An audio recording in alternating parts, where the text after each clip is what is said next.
Hello friends.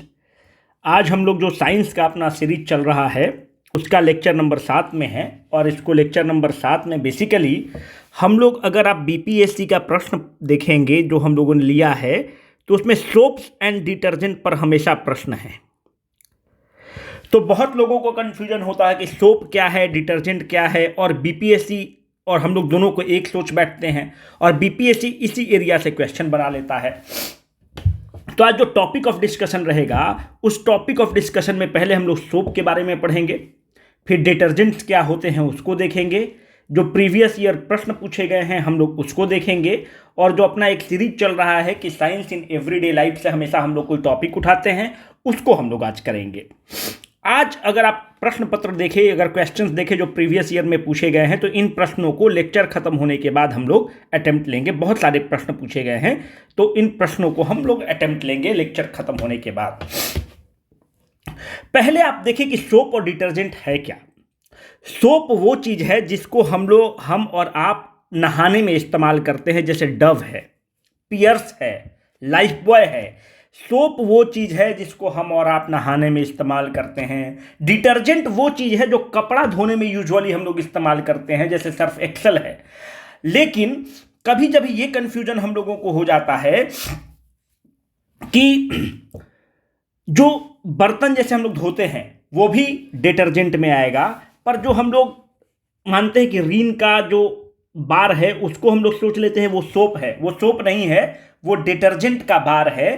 तो reign या Surf Excel का जो साबुन होता है जिससे हम लोग कपड़ा धोते हैं, this will all fall into the detergent category, और जो चीजों से हम लोग नहाते हैं that will fall into the soap category. ठीक है, देखिए पहले इन चीजों को पढ़ने के लिए आपको जरूरी ये होगा कि आप, एक कंसेप्ट है हार्ड वाटर का, एक कंसेप्ट है सॉफ्ट वाटर का। इस दोनों कंसेप्ट को अगर हम लोग पढ़ेंगे तब चीजों को रिलेट करना आसान होगा, नहीं तो थोड़ा मुश्किल होगा। देखिए सॉफ्ट वाटर क्या है। सॉफ्ट वाटर वो है जो नेचुरल सोर्स से आता है। नेचुरल सोर्स क्या है? नेचुरल सोर्स हम लोगों का ग्लेशियर एक नेचुरल सोर्स है। अगर ग्लेशियर से पानी बना, ग्लेशियर से रिवर्स निकले, पर रिवर जब फ्लड प्लेन से पास हो रहे हैं तो वहां से बहुत सारे मिनरल्स को कैरी कर रहे हैं।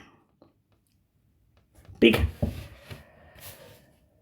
सॉफ्ट वाटर वो वाटर है जिसमें डिजॉल्व्ड मिनरल्स नहीं हैं। कौन से मिनरल? कैल्शियम के, मैग्नीशियम के, प्रीडोमिनेंटली और भी मिनरल्स होते हैं पर प्रीडोमिनेंटली कैल्शियम और मैग्नीशियम के मिनरल्स होते हैं। सॉफ्ट वाटर वो वाटर होता है जिसमें डिजॉल्व्ड मिनरल्स नहीं, नगण्य होते हैं। हार्ड वाटर वो होता है जिसमें डिजॉल्व्ड मिनरल्स होते हैं। कौन से मिनरल्स होते हैं? बेसिकली वही कैल्शियम के मिनरल होंगे, मैग्नीशियम के मिनरल्स होंगे। अब आपके जहन में प्रश्न यह आ रहा होगा कि जो हम लोग जमीन से पानी लेते हैं वो हार्ड वाटर है कि सॉफ्ट वाटर है? देखिए जहां भी मिनरल ऐड हो गया वो चीज हार्ड वाटर है। तो जो हम लोगों को जमीन से पानी मिलती है, जो ट्यूबवेल से पानी मिलती है, that is an example of hard water. जो समुद्र की पानी है that is an example of hard water. पर जो ग्लेशियर के पास जो एकदम एग्जैक्टली जहां से गंगा ऑरिजिनेट करती है, यमुना ऑरिजिनेट करती है, वहां जो पानी है वहां पर मिनरल कंटेंट नहीं है, वो सीधे ग्लेशियर के मेल्टिंग से हो रहे हैं। पर वहां पे जब मिनरल कंटेंट नहीं है तो वो पानी सॉफ्ट वाटर होता है। अब देखिए जब ये नदी यहां से निकली तो नदी बीच में बहुत सारे जगह से निकल रही है, रॉक से निकल रही है, चट्टानों से निकल रही है, तो मिनरल्स उसमें थोड़ा बहुत हो ही जाता है। तो कहने का मतलब जो सॉफ्टनेस और हार्डनेस है वो अमाउंट ऑफ मिनरल्स डिपेंड करेगा। हम डायरेक्टली नहीं बोल सकते कि फलाना चीज सॉफ्ट वाटर है ये हार्ड वाटर है। अमाउंट ऑफ मिनरल्स डिपेंड करेगा। जो गंगा वगैरह की नदी होती है, अगर उसके पानी में मिनरल्स के क्वांटिटी कम है, अगर मिनरल्स कम है तो वो पानी सॉफ्ट वाटर कहलाएगा। अगर उसमें कैल्शियम या मैग्नीशियम के प्रेजेंस ज्यादा हैं तो वही पानी हार्ड वाटर कहलाएगा। अधिकतम जो पानी होते हैं वो हार्ड वाटर होते हैं। ठीक है, जो मैक्सिमम पानी अवेलेबल है वो हार्ड वाटर की कैटेगरी में होता है। मैं ये चीज आपको बताना चाह रहा था। तो मैक्सिमम डिस्कशन हार्ड वाटर की तरफ रहेगा। अब देखिए हार्ड वाटर और सॉफ्ट वाटर को आप देखेंगे तो पहले एक चीज याद रखिएगा कि जो साबुन है, सोप है, it lathers well with soft water, but जो डिटर्जेंट है it lathers well with both hard water and soft water, दोनों के साथ बराबर लैथर करता है डिटर्जेंट। क्यों? इसमें कैल्शियम के सॉल्ट हैं, मैग्नीशियम के सॉल्ट हैं। डिटर्जेंट जो है इन दोनों सॉल्ट को डिसॉल्व कर देता है। जब दोनों सॉल्ट को डिसॉल्व कर देता है तो डिटर्जेंट के लिए कुछ मतलब ही नहीं है, कोई फर्क ही नहीं पड़ता है कि हार्ड वाटर है कि सॉफ्ट वाटर है, तो डिटर्जेंट दोनों के साथ इक्वली इफेक्टिव है, तो डिटर्जेंट ज़्यादा इफेक्टिव है क्लिनसिंग के लिए। हम और आप जब घर पे नहाते हैं तो पाएंगे कि जब हमारा जो बेसिन होता है, जहाँ पे पानी जो इकट्ठा होके नहाने वाले जगह पे इकट्ठा होता है, इसमें छेद होता है, आप कभी कभी देखेंगे कि यहाँ पे एक स्कम नुमा सब्सटेंस बन जाता है, थोड़ा सा डर्टी सब्सटेंस होता है जिसको आप हिंदी में गाज बोलते हैं। हमको आपको लगता है कि शरीर का उतना गंदगी इकट्ठा हो गया, बिल्कुल नहीं, वो शरीर का गंदगी नहीं है। हमारे और आपके जो टैप में पानी है उसमें कुछ ना कुछ मिनरल कंटेंट है। जब मिनरल कंटेंट है तो वो हार्ड वाटर हो गया। हार्ड वाटर का मैग्नीट्यूड पर डिपेंड करेगा कि कितना मिनरल कंटेंट है। उस हार्ड वाटर के साथ सोप क्या करता है? रिएक्ट नहीं करता है। सोप लैथर नहीं बनाता है। सोप जो है लैथर बनाने के बजाय एक स्कम बनाता है, जो सॉल्ट है, जो स्कम, जो गाजनुमा सब्सटेंस बनाता है। क्यों? अगर डिटर्जेंट होता तो स्कम नहीं बनाता, कंप्लीटली डिसॉल्व कर देता। जो स्कम बना रहा है वही जो है वो जो सॉल्ट नहीं डिसॉल्व कर रहा है, सोप नहीं डिसॉल्व करता है मिनरल्स के साथ, इसलिए ये स्कम का फॉर्मेशन करता है हार्ड वाटर के साथ। Hope I have made the points very clear. Detergent जो है दोनों में बराबर रूप से इफेक्टिव है। डिटर्जेंट को इसीलिए सोपलेस सोप भी बोलते हैं। Detergent is called as the soapless soap. It is more effective than soap.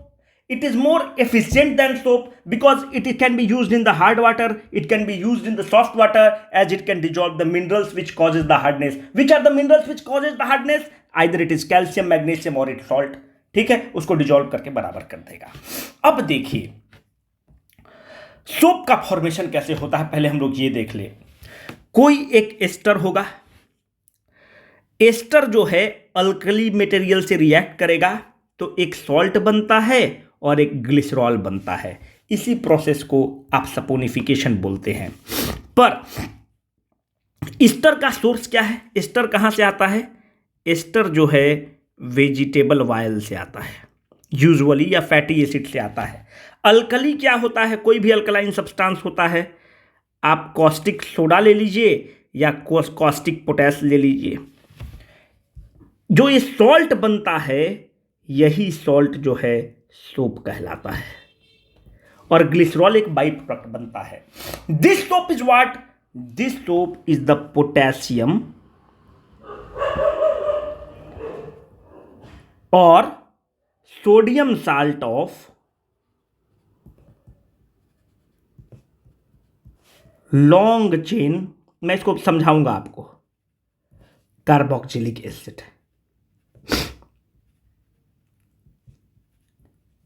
What is this carboxylic acid? Carboxylic acid को अगर आप देखेंगे तो COOH को आप कार्बोक्सिलिक एसिड कहेंगे। अब देखिए कार्बोक्सिलिक एसिड कहां से आएगा? यहां से आ जाएगा। अगर ये जो सॉल्ट बन रहा है इसका अगर आप फॉर्मूला देखें तो ये है RC+ONA या K, सोडियम या पोटेशियम। ये R क्या है? Long chain. किसका लॉन्ग चेन? कार्बन का लॉन्ग चेन। COOH क्या है? कार्बोक्सिलिक एसिड है। यहां पर हाइड्रोजन जो है ये रिप्लेस हो जाएगा सोडियम या पोटेशियम से, जो अल्कली में से आएगा, इसीलिए इसको कहते हैं पोटेशियम या sodium salt of carboxylic acid. ठीक है, ये फॉर्मूला होता है सोप का। अब देखिए सॉरी, जो R है ये R कभी आप देख सकते हैं कि C15H31 भी हो सकता है, याद रखिएगा 15 दूनी 30, 2n+1 होता है हाइड्रोजन, या कोई C17H35 हो सकता है, 17 दूनी का 34 + 1 35, कुछ भी हो सकता है। याद रखिए जितना बड़ा ये R होगा उतना अच्छा सोप का क्वालिटी होगा।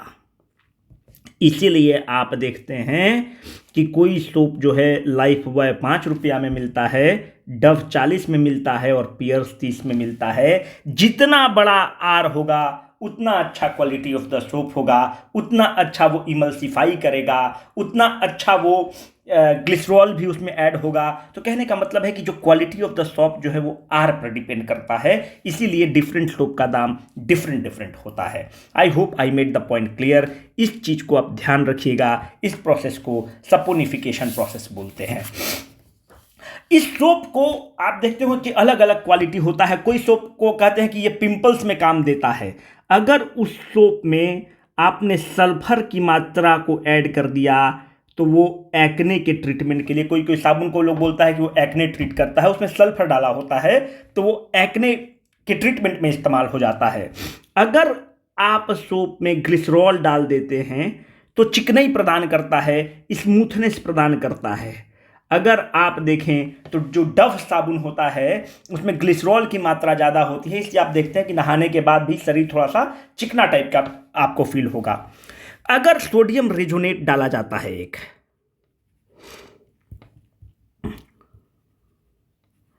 सोडियम रेजोनेट जो है, कोई कोई सोप को आप देखेंगे कि बहुत ज़्यादा फोम बनाता है और कोई कोई सोप कम फोम बनाता है। The foaming capacity depends upon the addition of the sodium resinate. कुछ कुछ जगह आप देखें कि सोप का पानी में आप जैसे डालेंगे तो अपना शेप को रिटेन करता है, कुछ कुछ सोप देखते हैं कि बहुत जल्दी मेल्ट कर जाता है। जो कंपाउंड उस चीज को उसके नेचर को डिसाइड करता है वो है सोडियम सिलिकेट। जिसमें सोडियम सिलिकेट ज़्यादा है वो आपका स्ट्रक्चर को मेंटेन करेगा, कुछ कुछ देखें कि स्ट्रक्चर को मेंटेन नहीं करता है, तुरंत अपना शेप को लूज कर जाता है। तो ये फिलर्स का काम होता है। अब आपके जहन में प्रश्न उठता होगा कि सोप का क्लिंसिंग एक्शन कैसे होता है। अभी हमने बताया कि सोप का जो फॉर्मूला है वो है RCOO है या K है, सोडियम या potassium salt of carboxylic acid. Carboxylic acid में जो H है वो रिप्लेस होकर सोडियम या पोटेशियम लग जाता है। R जो है, जो बड़ा कार्बन चेन है, जो लॉन्ग चेन हम लोग जो जिक्र किए हैं डेफिनेशन में, वो है। अब आप इस चीज को देखिए कि R के जगह हम उदाहरण के तौर पर ले रहे हैं C17H35, हाइड्रोजन हो जाएगा 2n+1। ये वाला जो पार्ट है इसमें कोवेलेंट बॉन्ड है, ठीक है। जो ये वाला पार्ट है ये आयनिक बॉन्ड है। इसमें पानी में क्या है? आयनिक बॉन्ड है। वायल में क्या है? जो आप तेल की बात करते हैं, तेल में कोवेलेंट बॉन्ड है। तेल में आपका कोवेलेंट बॉन्ड है। जो भी एलिमेंट में कोवेलेंट बॉन्ड है वो एक दूसरे में डिसॉल्व करेंगे। अगर आप जिस तरह के दोस्त, आपका जिस तरह का नेचर है, तो आदमी बोलता है कि a man is known by the company which he keeps. आपका जिस तरह का स्वभाव है उस तरह के आपके दोस्त होंगे। इसमें कोवेलेंट बॉन्ड है। तेल में, ग्रीस में, डर्ट में कोवेलेंट बॉन्ड होता है। तो ये दोनों में दोस्ती बहुत अच्छी है, दोनों डिसॉल्व कर जाते हैं। ये वाला जो पार्ट है सोप का, ये आयनिक पार्ट है। आयनिक पार्ट क्यों है? सोडियम इलेक्ट्रॉन देगा, ऑक्सीजन इलेक्ट्रॉन लेगा। तो कहने का मतलब है पानी भी आयनिक है, तो आयनिक आयनिक में दोस्ती होगा। ये वाला जो पार्ट है पानी में डिसॉल्व करेगा। ये वाला पार्ट जो नॉन आयनिक पार्ट है, इस कोवेलेंट बॉन्ड वाला पार्ट को आप कहेंगे नॉन आयनिक पार्ट। इस वाले पार्ट को हम कहेंगे आयनिक पार्ट। तो ionic part will dissolve in water, non ionic part will dissolve in the oil और डर्ट। ये जो आयनिक पार्ट है इसको हम लोग कहेंगे हाइड्रोफिलिक पार्ट। ये वाला जो पार्ट है जो पानी में डिसॉल्व नहीं करेगा, क्यों? इसमें कोवेलेंट बॉन्ड है, पानी में आयनिक बॉन्ड है, दोनों में दोस्ती नहीं हो सकती है। इसको हम कहेंगे हाइड्रोफोबिक पार्ट, ठीक है। फोबिया, जैसे अगर आपको कुत्ता काट देता है तो बोलता है कि इसको हाइड्रोफोबिया हो गया, पानी को देख के उसको डर लगने लगता है। तो हम लोगों ने एक चीज को यहां पर क्लियर कर दिया कि कोवैलेंट वाला जो नेचर है वो कोवैलेंट में डिजॉल्व करेगा, उसकी टेंडेंसी यूजुअली होती है डिजॉल्व करने के लिए। कोवैलेंट कहां मिलेगा? वायल में मिलेगा, ग्रिस में मिलेगा। अगर जो आयनिक पार्ट है वो आयनिक पार्ट के साथ डिजॉल्व करेगा, पानी में डिजॉल्व करेगा जो आयनिक वाला पोर्शन है। अगर हम इसको एक टैडपोल नुमा स्ट्रक्चर में बनाएं तो जो हेड वाला पार्ट है इसको हम कहते हैं आयनिक पार्ट, जो टेल वाला पार्ट है ये हाइड्रोफोबिक पार्ट है। हम लोग इसको रिप्रेजेंट कर रहे हैं, और आयनिक वाला पार्ट जो है हाइड्रोफिलिक पार्ट है। अब देखिए होता क्या है, मानते हैं कि जो नहीं बोलता कि दाग अच्छे हैं, इस कपड़े को आपने डाल दिया सोप के सॉल्यूशन में। होता क्या है कि ये जो टैडपोल नुमा स्ट्रक्चर है, यहां पर आप देखेंगे कि जो टैडपोल नुमा स्ट्रक्चर है ये पानी का बकेट है, मानते हैं पूरा यहां पर पूरा पानी इसमें भरा हुआ है। ये जो हेड वाला पार्ट है ये पानी से कनेक्टेड हो जाएगा, और ये जो टेल वाला पार्ट है जिसको हमने कहा कि हाइड्रोफोबिक पार्ट है, जो इसकी दोस्ती किससे होगी? इस गंदगी के साथ होगी। अभी हमने बताया ना कि जो टेल वाला पार्ट है, ये वाला पार्ट है जो टेल पार्ट है, ये जो टेल पार्ट क्या है? ये आर पार्ट है। हेड पार्ट क्या है? आयनिक पार्ट है। तो इसकी दोस्ती इस गंदगी से होगी। इस तरह से ढेर सारे कनेक्ट कर जाएंगे, और ये जो कनेक्शन होता है, ये जो कनेक्शन का फॉर्मेशन होता है, अगर आप देखें तो ये गंदगी है, डर्ट है, इसमें आयनिक वाला पार्ट बाहर है। क्यों आयनिक वाला पार्ट बाहर है? यहां पर पानी है तो पानी के साथ उसका दोस्ती है, गंदगी का इस ग्रीज के साथ दोस्ती है, तो टेल वाला पार्ट उससे कनेक्टेड है। और ये जो फॉर्मेशन होता है इसको आप माइसेल फॉर्मेशन बोलते हैं। अब अगर आप देखेंगे कि कपड़ा को अगर आप हाथ से रगड़ते हैं तो ये डर्ट यहां से निकल के बाहर चला जाता है, उस प्रोसेस को हम बोलते हैं इमल्सिफिकेशन। ठीक है, इमल्सिफिकेशन बोलते हैं। तो जो गंदगी निकलती है, जो हम लोग हाथ से रगड़ते हैं और गाज गाज बनता है, वही प्रोसेस ऑफ इमल्सिफिकेशन है। डर्ट अपना जगह छोड़ देता है, माइसेल उसको अपने जगह से हटा देता है by the process of the emulsification. कहने का मतलब हमारा ये पुनः है कि जो क्लीनिंग एक्शन हो रहा है, जो डर्ट का जो क्लीनिंग एक्शन है, वो हाइड्रोफोबिक पार्ट के चलते हैं कि हाइड्रोफिलिक पार्ट के चलते हैं? प्रीडोमिनेंटली हाइड्रोफोबिक पार्ट के चलते हैं। समझ में आ रहा है ना? क्योंकि हाइड्रोफोबिक पार्ट जो टेल है यही तो ग्रिज और डर्ट से अटैच कर रहा है अपने आप को। ये जो टेल नुमा स्ट्रक्चर है, ये जो आर वाला पार्ट है, यही तो अटैच कर रहा है वायल और डर्ट के साथ। तो it is predominantly the cleaning action is because of the hydrophobic part of the soap. इतना जो बार बार आपको रट के जो कहानी बता रहे हैं उसके पीछे मात्र यही कारण है कि मैं ये बताना चाह रहा था कि ये हाइड्रोफोबिक पार्ट के चलते ही क्लीनिंग एक्शन हो रहा है बेसिकली। अब कहीं कहीं आप देखते होंगे कि ऑप्शंस में दे दे कि देखिए सरफेस टेंशन जब हम लोग फिजिक्स पढ़ाएंगे तब आपको बताएंगे, पर चूंकि ये टॉपिक चल रहा है तो हम आपको बता दें कि what is a surface tension.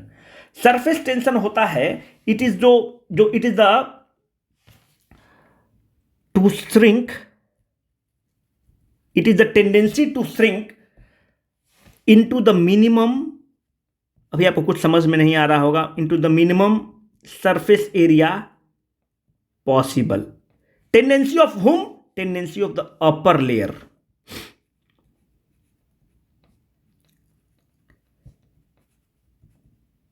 अभी आप इस पर ध्यान मत दीजिए, जब सरफेस टेंशन पढ़ाएंगे तो आपको पता चलेगा।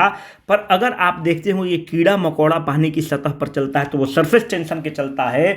ये जो नीडल जो चीज़ है, जो पेपर क्लिप है, ये पानी के ऊपर तैर रहा है तो सरफेस टेंशन के चलते तैर रहा है। सरफेस टेंशन का मतलब है जो नीचे के मॉलिक्यूल हैं, ऊपर वाले मॉलिक्यूल को नीचे खींच रहे होंगे, ऊपर वाला मॉलिक्यूल उसको रेजिस्ट कर रहा होगा, और यही जो फोर्स है इसी को आप सरफेस टेंशन कहते हैं। हमारा कहने का मतलब है जब आप डिटर्जेंट ऐड करते हैं तो यहाँ पे जो फोर्स है, जो हाइड्रोजन के पास जो बॉन्डिंग है, इस हाइड्रोजन के बॉन्डिंग को डिटर्जेंट तोड़ देता है, सोप तोड़ देता है, इसलिए आप देखते हैं कि सरफेस टेंशन डिक्रीज कर जाता है। कैसे सरफेस टेंशन क्या है बाद में बताएंगे, कभी जब फिजिक्स वाला पोर्शन पढ़ेंगे तब बताएंगे। पर मेरा कहने का मतलब है कि जब सोप या डिटर्जेंट आप डालते हैं तो जो सरफेस पे जो बॉन्ड है उसको डिस्टर्ब करता है, उसको तोड़ देता है, उसके चलते सरफेस टेंशन डिक्रीज कर जाता है डिटर्जेंट या सोप डालने से। इस फैक्ट को आप याद रखिएगा, एक्सप्लेनेशन बाद में फिजिक्स वाले सेगमेंट में हम लोग देंगे। अब आपके जहन में आएगा कि सोप तो आपने बता दिया, फिर डिटर्जेंट क्या है। देखिए, सोप और डिटर्जेंट में बहुत अंतर नहीं है। डिटर्जेंट का सेम क्लीनिंग एक्शन है as that of the soap, but detergent का अगर आप डेफिनेशन देखें तो इट इज द सोडियम या potassium salt of long chain benzene sulphonic acid. It is a sodium और a potassium salt of long chain benzene sulphonic acid. कहने का मतलब है ये जो टेल नुमा स्ट्रक्चर है, ये हम लोगों ने R से रिप्रेजेंट किया। R क्या हो सकता है, C17H35 भी हो सकता है। R कोई अगर आदमी को मन है, जो कंपनी बना रहा है, वो C12H25 भी ले सकता है, कुछ भी लेगा। H जो होगा 2n+1, ये 12 का दुगना +1 आप जोड़ दीजिएगा। ये जो आयनिक एंड है डिटर्जेंट के केस में, आप ये पाते हैं कि ये आयनिक एंड होता है SO4 Na+। कहने का मतलब है कि ये पार्ट R है, बेंजीन चेन का लॉन्ग सल्फोनिक एसिड है, जो सल्फोनिक एसिड का ये जो आयनिक पार्ट है, ये आपका डिटर्जेंट कहलाता है। इससे ज़्यादा हम लोगों को जानने का कुछ भी ज़रूरत नहीं है, इससे ज़्यादा हम लोगों को पूछेगा भी नहीं। इसमें भी वही है, जो आयनिक पार्ट है ये पानी के साथ डिजॉल्व कर जाएगा, जो टेल पार्ट है, नॉन आयनिक पार्ट है, वो डिटर्जेंट के साथ, वो जो डर्ट या ग्रीस है उसके साथ डिजॉल्व कर लेगा। तो अब देखिए और इसको हमने बता दिया कि ये सोपलेस सोप इसको कहते हैं। डिटर्जेंट जो है हार्ड वाटर में भी ये जो डिजॉल्व कर लेता है, कैल्शियम और मैग्नीशियम को डिजॉल्व कर देता है, तो इसलिए दोनों के साथ बराबर इफेक्टिव है। अगर मैं एक पानी लेता हूं, अगर हमको इस पानी में ये तय करना है कि सॉफ्ट वाटर कौन है और हार्ड वाटर कौन है, हम क्या करेंगे कि अगर आपसे प्रश्न ये पूछता है कि अगर पानी का हार्डनेस चेक करना है कि कौन सॉफ्ट वाटर है या हार्ड वाटर है, आप डिटर्जेंट से चेक करेंगे कि सोप से चेक करेंगे। डिटर्जेंट से तो हम लोग चेक कर ही नहीं सकते, क्योंकि डिटर्जेंट के लिए सॉफ्ट वाटर और हार्ड वाटर दोनों एक ही हैं। ठीक है, तो आप करेंगे क्या, आप सोप डाल देंगे।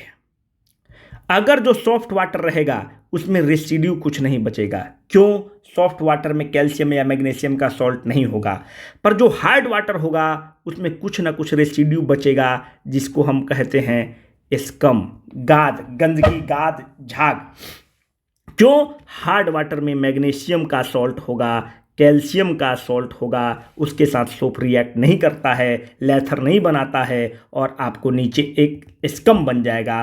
पर डिटर्जेंट के केस में नहीं बनेगा, क्योंकि इन दोनों सॉल्ट को वो डिजॉल्व कर लेता है।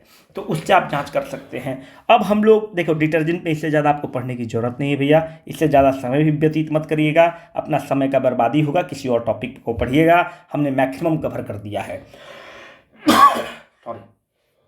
अब हम लोग कुछ देखेंगे साइंस इन एवरीडे लाइफ। अगर साइंस इन एवरीडे लाइफ में आप देखेंगे तो अगर आप गाड़ी दारू पी के चला रहे हैं, अल्कोहल पी के चला रहे हैं, तो आप ये पाते हैं कि जो ट्रैफिक पुलिस आपके मुंह में ब्रीथ एनालाइजर लगाता है और आपको बताता है कि आप दारू पिए हैं कि नहीं।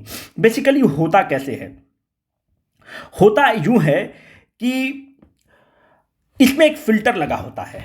ये जो फिल्टर लगा होता है, जो फिल्टर का किट होता है, ये बेसिकली होता है पोटेशियम डाइक्रोमेट का। इस फिल्टर में जो ऊपर लगा हुआ है, इसमें है potassium dichromate along with sulphuric acid. जब पोटेशियम डाइक्रोमेट और सल्फ्यूरिक एसिड एक कैटलिस्ट सिल्वर नाइट्रेट के प्रेजेंस में रिएक्ट करेगा, उसमें कैटलिस्ट भी डाला होता है सिल्वर नाइट्रेट, जब उसके साथ ये रिएक्ट करता है तो पोटेशियम डाइक्रोमेट का कलर होता है ऑरेंज, जो कि आप उस पर दिख रहा होगा, व्हाइटिश दिख रहा है पर ऑरेंज पूरा स्ट्रक्चर होता है। पोटेशियम डाइक्रोमेट वाला जो ये फिल्टर है इसका कलर बदल के हो जाएगा ग्रीन। इसका मतलब है कि उस व्यक्ति ने अल्कोहल लिया है। क्यों हो रहा है ये जो ग्रीन कलर है? It is because of the formation of chromium sulphate. ये बहुत ही इंपॉर्टेंट है, इसको ध्यान रखिएगा। पूछा जा सकता है कि जो कलर चेंज है वो किस कंपाउंड के फॉर्मेशन के चलते हो रहा है? क्रोमियम सल्फेट का फॉर्मेशन हो जाएगा। पोटेशियम डाइक्रोमेट इसके साथ रिएक्ट करेगा और क्रोमियम सल्फेट बना देगा। जब क्रोमियम सल्फेट का फॉर्मेशन हो जाएगा अल्कोहल के प्रेजेंस में, तब उसका कलर चेंज हो जाएगा और आदमी को जान लिया जाता है कि इसने अल्कोहल लिया है। देखिए होता क्या है कि जब आप अल्कोहल लेते हैं तो अल्कोहल कहाँ जाता है? स्टमक में जाता है। वहाँ से वो स्टमक के बाद स्मॉल इंटेस्टाइन में जाएगा, वहाँ से वो ब्लड में चला जाता है अल्कोहल। ये ब्लड प्यूरिफिकेशन के लिए कहाँ गया?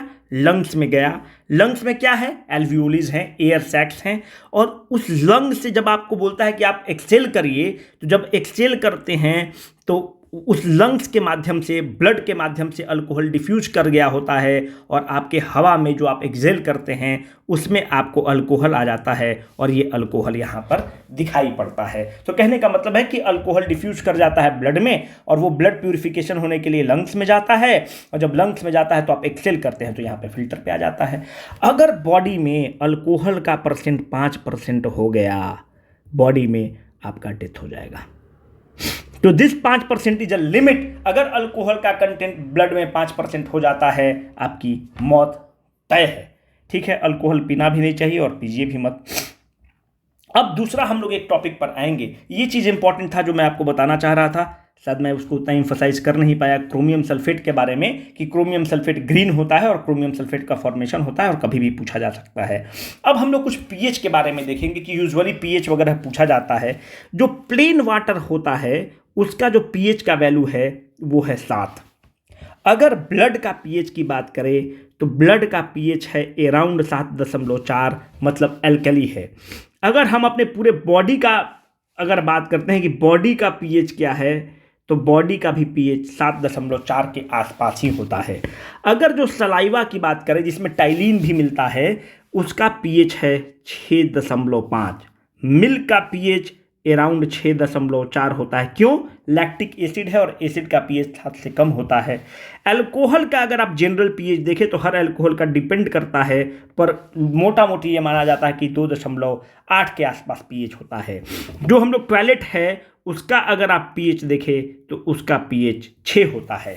अब आपके जहन में आप बचपन से पढ़ते आ रहे होंगे कि पीएच जो है 0 से लेकर 14 तक होता है, यही होता है, जिसमें 7 वाला जो रेंज है इसको आप न्यूट्रल वैल्यू बोलते हैं, है ना। अब ये हमको बताइए कि 0 से 14 ही क्यों होता है? ये रेंज किसने तय कर दिया कि 0 से 14 होगा? 0 से 14 रेंज किसी ने तय नहीं किया है। हम लोग पीएच निकालने का फॉर्मूला क्या होता है? -log H+। H+ is the concentration of H ions. हम लोग जितना पीएच ऑफ द सब्सटेंस निकालते हैं, ABCDEFGH IJK LMNO, वो सबको हम देखते हैं कि वो 0 से 14 के बीच में ही उसका पीएच रहता है। किसी ने तय नहीं किया है कि 0 होगा या 14 होगा। चूंकि वो लाई करता है 0 से 14 के बीच में, तो हम लोगों ने तय कर दिया है कि पीएच 0 से 14 के बीच में ही होता है। कोई तय नहीं किया गया है, ज़्यादा भी होगा तो इसको देखा जाएगा, पर जितने मैक्सिमम सब्सटेंस हैं वो इसी रेंज में आते हैं, इसीलिए लिमिट है 0 से 14। सॉरी। तो इन चीज़ों को थोड़ा सा आप ध्यान रखिएगा। जब ध्यान रखेंगे तो आपके लिए सहूलियत होगा। एक चीज़ कोई एग्जाम में पूछा था, जो रूबी होता है, जो सफ़ायर होता है, रूबी का क्या फॉर्मूला होता है? किसी ने मुझे आज मेल किया था, उसका है Al2O3, को एग्जाम में पूछा हुआ है। ठीक है, रूबी जो होता है उसका फॉर्मूला है Al2O3। अब देखिए हम लोग कुछ सवाल बनाते हैं। अब बिना सवाल बनाने गुजारा है नहीं आपको। क्वेश्चन देखिए क्या पूछा हुआ है। अगर सवाल बनाएंगे तो हमें पता भी चलेगा कि जो हम लोगों ने पढ़ा है वो काम का पढ़ा है कि बेकार पढ़ा है, नॉनसेंस पढ़ा है। What is detergent? Detergent is a soap. Detergent is called as a soapless soap. It is a catalyst, गया। मेडिसिन, गया। रिफाइनिंग एजेंट है। ठीक है, सर्फेक्टेंट है, रिफाइनिंग एजेंट है। Which one of the following is used in the manufacture of the soap? Kerosene तेल, Mobil oil, cutting oil, vegetable oil, ester की जगह। Soap removes grease by coagulation, adsorption, osmosis, emulsification. कपड़े साफ करने में प्रयोग होने वाला डिटर्जेंट है कार्बोनेट, बाइकार्बोनेट, बिस्मथेट, सल्फोनेट। क्यों? देखिए डिफिनेशन देखिए, डिटर्जेंट का हमने कहीं डिफिनेशन लिखा होगा यार? इससे ज़्यादा पढ़ने का जरूरत भी नहीं, आप समय भी मत व्यर्थ करिएगा। इट इज़ अ सोडियम और the potassium salt of long chain बेंजील sulphonic acid. खत्म। सल्फोनेट का कंपाउंड है, सल्फोनेट का सॉल्ट है, इससे बाहर कुछ भी मत पढ़ना भाई। ब्रेथ एनालाइजर वाला आपको हमने बता ही दिया, अगर इसको आप थोड़ा सा देखना होगा। एक चीज़ और थोड़ा सा बता देते हैं कि अगर आप मछली पालन वगैरह देख रहे होंगे तो मछली पालन वगैरह में आजकल जो है ना वो टैंक के रूप में होता है। टैंक में ही मछली को डाल दिया जाता है और यहाँ पर वाटर का जो क्वालिटी है उसको मेंटेन किया जाता है। पर समय के उपरांत देखेंगे कि यहाँ पे ग्रीन नुमा एल्गी स्ट्रक्चर बनना स्टार्ट हो जाता है इस टैंक में। अगर आप घर के भी टंकी में आप देखेंगे ना तो वहाँ पर भी एल्गी का फॉर्मेशन हो जाता है, फंगस का फॉर्मेशन हो जाता है। अब तो प्लास्टिक वाला आता है, पहले सीमेंट का टंकी में पानी लोग जमा करते थे, एल्गी हो जाता है या फंगस हो जाता है। तो यूजुअली आप देखते हैं कि जो बड़े बड़े टैंक्स हैं ये सब कहाँ आपको मिलेंगे? अगर जो जैसे दिल्ली में आप हैं तो दिल्ली में आप यमुना का पानी लेंगे और उसको आप स्टोर करेंगे, उसको आप ट्रीट करेंगे, है ना? तो जहाँ पर जिस प्लांट में जो सीमेंट वाला स्टोर करते हैं आप देखते हैं कि वहाँ पे हरा हरा एल्गी और फंगस जम जाता है। तो इसको किल करने के लिए, उस एल्गी या फंगस को किल करने के लिए कुछ लोग बोलेगा कि क्लोरोफॉर्म्स को यूज करेंगे, क्लोरीन को यूज करेंगे, पर जो यूजुअली यूज होता है उसका नाम है कॉपर सल्फेट। याद रखिएगा, पूछा जा सकता है कॉपर सल्फेट। ये जो कॉपर सल्फेट है इसका बहुत ही स्ट्रॉन्ग फंजीसाइडल इफेक्ट है, स्ट्रॉन्ग फंजीसाइडल इफेक्ट है। तो इसको खूब इस्तेमाल किया जाता है फंगस को किल करने के लिए, एल्गी को किल करने के लिए। तो इसको आप थोड़ा सा ध्यान रखिएगा, आपके एग्जाम में पूछा जा सकता है ना? Thank you.